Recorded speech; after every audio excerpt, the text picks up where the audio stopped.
If you're not always sure what you should be practicing when you're working on speed, and if you sometimes feel overwhelmed and confused by all the different speed building methods and techniques and tricks on YouTube, this video will help you. I show you what to do when you have multiple guitar licks that you're trying to combine together in a smooth and clean way without losing speed, and how to do it in a simple way that makes sense that you can do every single time you practice. It was recorded behind closed doors, but I make an excerpt of it available for you right now so you can check it out, apply it in your next practice session, and leave a comment down below. Let me know how it's been helping you, and if you have any questions, feel free to ask away in the comments. I go through all your comments and answer all your questions in detail.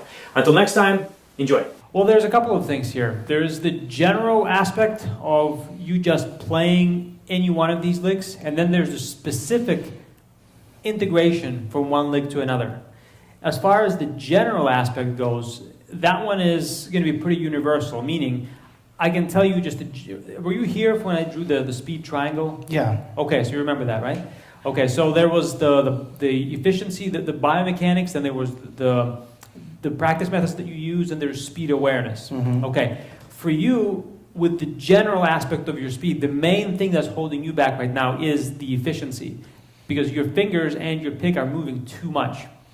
So what you would do to fix this is simply rotate focus between the left hand and the right hand when you play that lick. And you can do all of these things that I talked to Jake about, all of them, to get your fingers to move more efficiently, because you have kind of the same issue in the fretting hand, and in the picking hand, your pick is moving too much. You can easily fix this.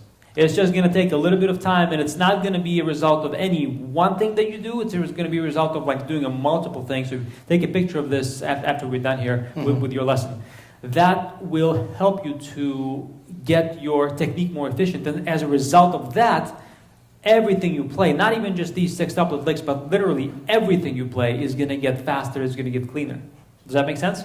Yeah. Do you understand how to use these in your situation, or do you want me to go over that?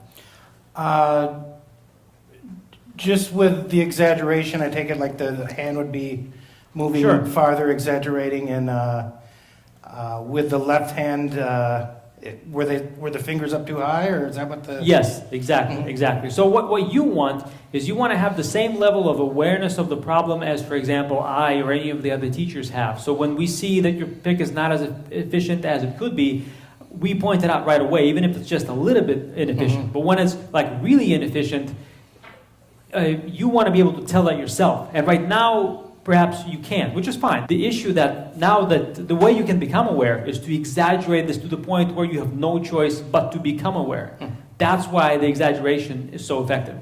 So yeah, you make the motions big so that you have no choice. You can't ignore it anymore. This is like way too big.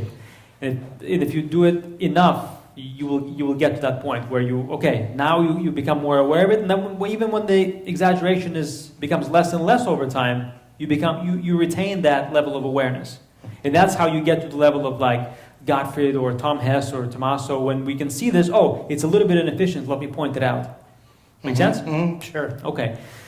So that is going to take some patience. It's going to take some practice, but you don't need to wait like for the next 6 months to do only this stuff and put the rest of your guitar playing on hold before you can do anything else.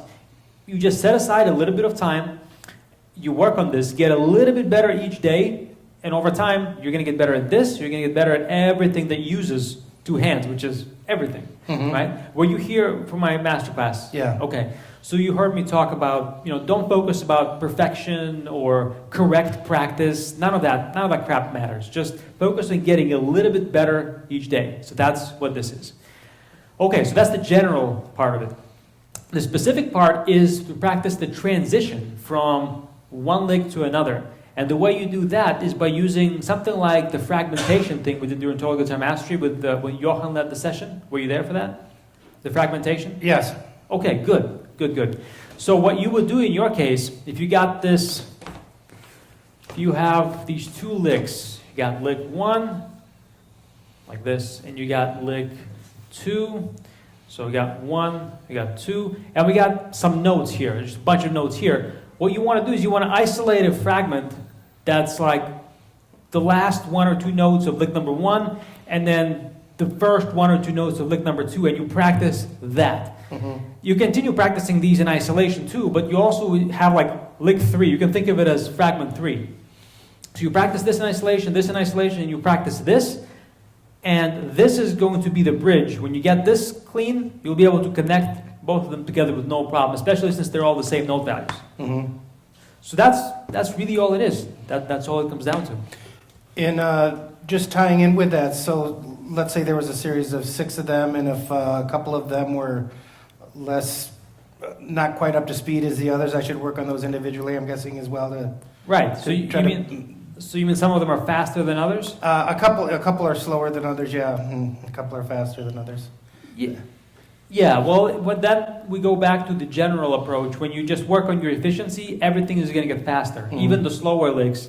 Because something as fundamental as efficiency of your motions that affects everything, even if you only practice one of these licks, everything is going to get better. Now, that said, if you do this and you notice, okay, everything is getting better, but there's still a gap there, so like you start with this gap and everything gets better, but the gap is still there, then of course you want to work on the weaker one more to get it to the level.